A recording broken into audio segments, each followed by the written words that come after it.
Alright, so I recently uploaded a video here and I noticed the monetization option was gone. I went into like all my content and like every single monetization thing is missing. So apparently that's a glitch that YouTube is having.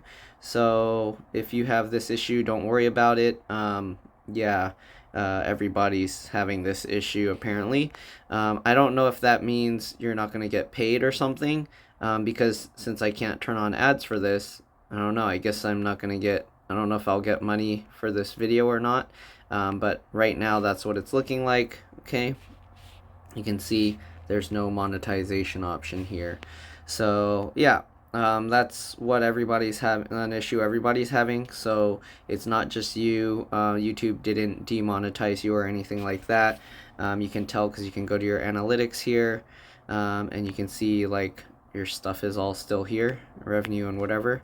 Okay, so don't panic too much about that. I guess watch over the next few days, see if your revenue thing keeps going along, and then you'll probably be fine if it is. But yeah, YouTube is having some weird glitch. So again, don't panic. It's something weird with YouTube, not something on your end. And yeah, hopefully it will be fixed soon. So that's it for now. Thanks for watching, and I'll see you all in the next one. Bye.